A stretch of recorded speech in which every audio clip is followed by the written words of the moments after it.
ధరణి స్థానంలో భూమాత రీసర్వే చేపట్టి భూదార్ కార్డులు టైటిల్ గ్యారంటీ అమలుకు కార్యాచరణ కౌలుదారు చట్టం 2011 అమలు కౌలు రైతులకు రుణ అర్హత కార్డులు 1958 ముందు అసైన్డ్ భూములు నిషేధిత జాబితా నుంచి తొలగింపు పార్ట్ బిలో ఉన్న 18 లక్షల ఎకరాల సాదా బైనామా దరఖాస్తులకు పరిష్కారం ధరణి కమిటీ ముసాయిదా నివేదికట. సో ధరణి పోర్టల్ని తీసుకొచ్చారు కేసీఆర్. మొత్తం దేనికి తెచ్చిందంటే భూములు మింగడానికి, భూములు పంచుకోవడానికి. ఇందులో కేసీఆర్ కల్వకుంట్ల కుటుంబం టోటల్ కల్ప్రిట్స్గా మారిపోయి, దొంగలుగా మారిపోయి మొత్తం తెలంగాణ ప్రజల భూములను చెరబట్టిండ్రు.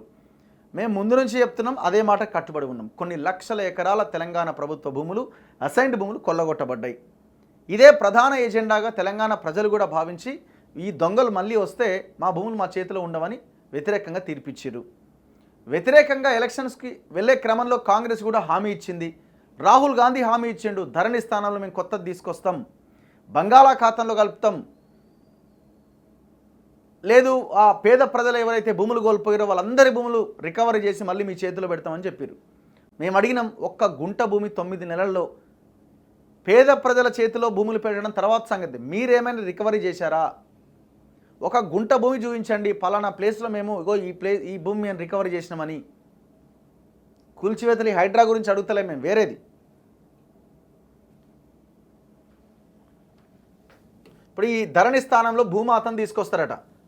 ధరణి స్థానంలో భూమాత పోర్టల్ను తీసుకురావడం, భూముల రీసర్వే, ల్యాండ్ టైటిల్ అమలు, అధికారులకు నైపుణ్య శిక్షణ కోసం ప్రత్యేక అకాడమీ ఏర్పాటు, భూ వినియోగ పాలసీ, భూముల రీసర్వే చేపట్టి శాశ్వత ప్రాతిపదికన భూదార్ కార్డుల అందజేత వంటి పలు సిఫార్సులతో ధరణి కమిటీ ముసాయిదా నివేదికను ప్రభుత్వానికి అందజేసింది. స్వల్పకాలిక, మధ్యకాలిక, దీర్ఘకాలిక ప్రాతిపదికన ప్రభుత్వం మార్పులు తీసుకురావాలని నివేదికలో పలు సూచనలు పేర్కొన్నది. సాదా బైనామా దరఖాస్తుల పరిష్కారం, దాదాపు 9 లక్షల అప్లికేషన్లు ప్రభుత్వాల దగ్గర పెండింగ్ ఉన్నాయి ఈ సాదా బైనామాలకు సంబంధించి. తహసీల్దార్ కార్యాలయాల్లో భూ సహాయ కేంద్రాల ఏర్పాటు, ఇప్పుడున్న అనేక భూ చట్టాలు మదింపు చేసి ఒకే చట్టం తీసుకురావడం, 1958కి ముందు ఇచ్చిన అసైన్డ్ భూములను నిషేధిత జాబితా నుంచి తొలగించడం వంటి పలు అంశాలు ప్రస్తావించారు. ఈ అసైన్డ్ భూములు కొనడానికి, అమ్మడానికి వీలు లేదు. సో వాటిలో 1958 కంటే ముందు ఇచ్చిన భూములట దాని నుంచి తొలగిస్తారు, మీకు కొంత వెసులుబాటును కల్పిస్తారు. కానీ నేనేమంటున్నా, ధరణి పోర్టల్ ద్వారా కేసీఆర్ ఫ్యామిలీ తెలంగాణ ప్రజల చేతిలో ఉన్న అసైన్డ్ భూములని లాక్కున్నది. మీరు ఆ పాయింట్ చెప్తలేరు. ఆ భూములు లాక్కున్న భూములు మేము తిరిగిస్తామన్న రాహుల్ గాంధీ స్టేట్మెంట్ని భూమాత తీసుకొస్తున్నామని చెప్తున్న సమయంలో మీరు దాన్ని ప్రస్తావించట్లేదు. అండ్ ఇంకొకటి, మీరు ఇవన్నీ చెప్తున్నారు. నేనేమంటున్నా, 1971 పాస్బుక్ యాక్ట్ అనేది ఒకటి ఉన్నది. 1971 పాస్బుక్ యాక్ట్లో ఉన్న సెక్షన్ 26 ఏం చెప్తుందంటే, సెక్షన్ 26ని కేసీఆర్ రద్దు చేసిండు. రద్దు చేయడం వల్ల ఎవరైతే భూములు కలిగి ఉన్నారో పేద ప్రజలు, అనుభవదారుడు, వాళ్ళ భూమిని కోల్పోయారు. ఎక్కడెక్కడో విదేశాల్లో, హైదరాబాద్లో, నగరాల్లో ఉన్న దొరలంతా వచ్చి మళ్ళీ ఆ పేదల భూముల మీద పడి వాళ్ళని గుంజుకున్నారు ఆ భూములు. చాలామందితో వీళ్ళు ఈ భూమాత తీసుకొచ్చే టైంలో ఈ ధరణి కమిటీ కానీ, ముఖ్యమంత్రి స్థాయి వీళ్ళంతా, మంత్రులు, అధికారులంతా ఒక మీటింగ్ ఏర్పాటు చేశారు ఎన్జిఓలతోని, రైతు సంఘం నాయకులతోని. వాళ్ళు ఫస్ట్ పెట్టిన డిమాండ్ ఏంటంటే, ఈ 1971 పాస్బుక్ యాక్ట్ సెక్షన్ 26ని రీఇన్స్టాల్ చేయండి అని అడిగారు. కానీ దాని గురించిన ప్రస్తావన ఇందులో ఉన్నట్టయితే కనిపిస్తలేదు. మేము పేరు మార్చమని అడగలే, తెలంగాణ ప్రజలు ధరణి పేరు మార్చమని అడగలే. ధరణి మళ్ళీ ధరణినే పెట్టుకోండి, ఎవరికి ఇబ్బంది లేదు. పేరు కాదు ఇక్కడ మార్చాల్సింది, అందులో ఉన్న అంశాలని, వాళ్ళు తీసుకొచ్చిన ప్రజా వ్యతిరేక నిర్ణయాలని మార్చాల. ధరణిని బంగాళాఖాతంలో వేస్తామంటే దాన్ని డిజిటలైజ్ చేయడాన్నో ఇంకోదాన్నో జనాలు ఎవరు యాక్సెప్ట్ చేయలేదని కాదు. అక్కడ జరిగిన నష్టాన్ని పూడ్చండి అని అడుగుతున్నారు. ఈ నష్టం మళ్ళీ జరగకూడదు, దాన్ని పారదర్శకంగా డిజైన్ చేయండి అని చెప్పారు. ఆ మార్పు తీసుకురమ్మని మీకు ఓటేసారు.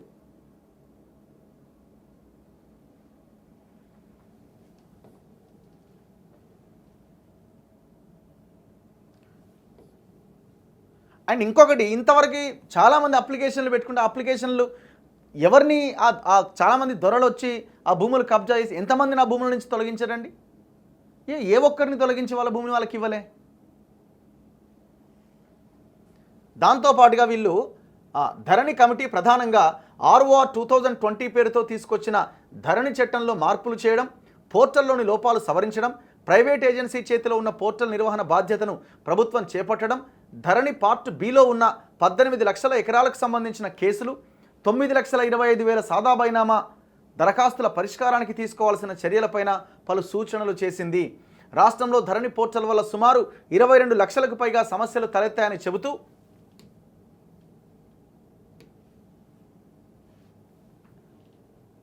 ఏది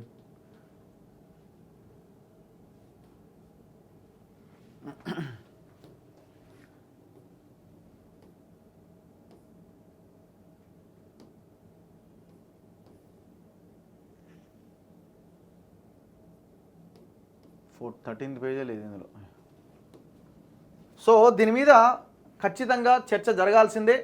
ఈ ధరణి పోర్టలు మీరు అంటున్న ఈ భూమాత ఇది ఏదైతే ఉందో పేద ప్రజలకు భూములు వాళ్ళ చేతిలోకి భూములు తిరిగి వచ్చేలాగా ఈ ధరణి పోర్టల్ ఉండాలి. మీరు అది చేయనంత కాలం మీరు ఎన్ని మార్పులు తీసుకొచ్చినా ఏమీ ఉపయోగం లేదు. ఒక్కసారి సారంపల్లి మల్లారెడ్డి గారు సిపిఎం సీనియర్ నాయకులు, ఆయనతో మనం మాట్లాడదాం. అంటే వీళ్ళంతా ఈ ధరణి కమిటీ ఏదైతే ఉందో, అంటే ఈ ధరణి దీంట్లో మార్పులు చేయడానికి తీసుకొచ్చిన కమిటీ ఏదైతే ఉందో ఆ కమిటీతో వీళ్ళు చాలాసార్లు భేటీ అయ్యారు, వీళ్ళందరినీ పిలిపించారు. సార్ నమస్తే. నమస్తే. లైవ్లో ఉన్నారు సార్ మీరు? లైవ్లో ఉన్నారు మీరు? ఒక చిన్న విషయం, ఇప్పుడు ఈ ధరణి స్థానంలో భూమాత తీసుకురాబోతున్నారు అన్నది వార్త. ధరణి ముసాయిదా కమిటీ ఒక నివేదిక ఇచ్చిందట. ఇప్పుడు మీరు కూడా వాళ్ళతో భేటీ అయినారు కదా ధరణి కమిటీతో? నేను ఒక వాళ్ళకు నోట్ ఇచ్చాను. ఏమని సార్? ఇప్పుడు మీరు ఇచ్చిన నోట్లో ఉన్న అంశాలు అవన్నీ ఏమైనా పెట్టిరా ఇందులో? పెట్టమని పెట్టాము వాళ్ళకు. మొన్న లాల్ బహదూర్ క్లబ్ లో మీటింగ్ పెట్టారు సార్. అందులో వాళ్ళకు మొత్తం ఏ మార్చాలో అవన్నీ ఇచ్చాను సార్. అందులో ప్రధానమైనటువంటిది ఏంటంటే బీఆర్ఎస్ పెట్టిందే వీళ్ళు పెట్టారు.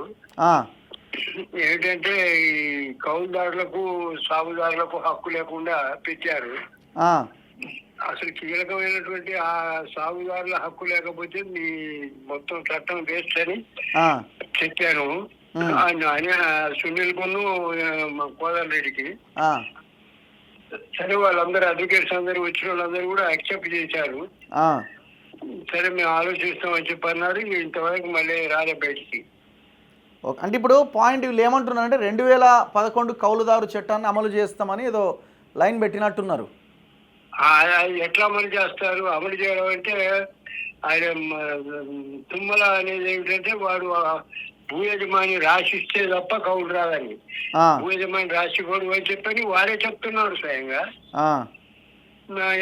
ఎట్లా 2011 ఎట్లా ఇంప్లిమెంట్ చేస్తారు? ఓకే. గతంలో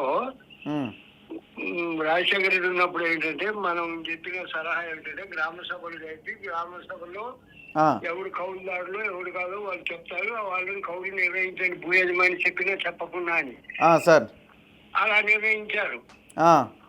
కాబట్టి ఇప్పుడు కూడా ఏంటంటే గ్రామ సభలు జరిపి గ్రామంలో ప్రతి ఏటా ఏప్రిల్లో సభ జరిపితే పలానా మల్లారెడ్డి కౌలు చేశాడు, పలానా రఘు కౌలు చేయలేదు అని చెప్పారంటే అది ఎక్కించుకోవాల్సిందే. అది సిస్టమ్ 2011. కాబట్టి 2011 వీళ్ళు ఇప్పుడు ఈ పద్ధతిలో ఇంప్లిమెంట్ చేయలేరు. ఓకే. తర్వాత రెండోది ఏంటంటే అసలు బీఆర్ఎస్ మార్చినటువంటి కీలకమైనటువంటిది 1971 పాస్బుక్స్ యాక్ట్ సెక్షన్ 26 ను వాళ్ళు ఎత్తేసారు. నువ్వు తీసుకొచ్చి మళ్ళీ పెట్టకపోతే అసలు నీ మొత్తం భూమాతంతో దండగానే భూమాతం మొత్తం ఎందుకు పనికిరాదని చెప్పి స్పష్టంగా చెప్పారు మొన్న. నీకు నేను నోటు పంపమంటే పంపిస్తాను. ఓకే సార్, మనం కలుద్దాం, ఇవాళ ఇంటర్వ్యూ చేద్దాం వీలైతే. ఓకే, ఇవాళ నోటు పంపిస్తాను. Right sir, thank you. ఒక్కసారి పంపండి సార్, వాట్సాప్ చేయండి. Right sir. సో ఇది వీళ్ళంతా పాపం దశాబ్దాల కాలం నుంచి రైతుల పక్షాన పోరాటం చేస్తున్న వాళ్ళు, గ్రౌండ్లో తిరుగుతున్న వాళ్ళు. ఆయన సిపిఎం సీనియర్ నాయకులు సారంపల్లి మల్లారెడ్డి గారు, పెద్ద మనిషి. వాళ్ళు చెప్తున్నారు ఇప్పుడు ఆ సెక్షన్ 26 1971 పాస్బుక్ యాక్ట్లో ఉన్న సెక్షన్ 26ని కేసీఆర్ తీసేసిండు. మరి దాన్ని రీఇన్స్టాల్ చేయకుండా నువ్వు ఏ భూమాత పెడితే ఏం ఉపయోగం? మేము అంటున్నాం పేద ప్రజల చేతిలో ఉన్న భూమంతా కొల్లగొట్టబడ్డది, ఎస్సీ ఎస్టీ బీసీల చేతిలో ఉన్న భూమంతా కొల్లగొట్టబడ్డది. ఆ భూమిని వాళ్ళు తిరిగి వాళ్ళ చేతిలో పెట్టాలి కదా. ఉన్న భూమి కూడా మీరు ఆ సెక్షన్ని రీఇన్స్టాల్ చేయకపోతే వాళ్ళ భూమి వాళ్ళ చేతిలో ఉంటుందో ఉండదో కూడా తెలియదు. ఎందుకంటే అన్ని కేసులు నడుస్తున్నాయి. మొత్తం ఎక్కడెక్కడ ఉన్న వాళ్ళంతా వచ్చి భూముల మీద పడ్డారు. మరి అసలు లక్ష్యం నెరవేరాలంటే ఇవన్నీ మీరు చేయాలా? వాళ్ళు చెప్పిన ఒక్క అంశాన్ని పరిగణలోకి తీసుకోకుండా మీరు ఆన్ ఫస్ట్ డే మీరు ఎప్పుడైతే నవీన్ మిట్టల్ని దాని కమిషనర్గా పెట్టిరో అయిపోయింది దాని పని.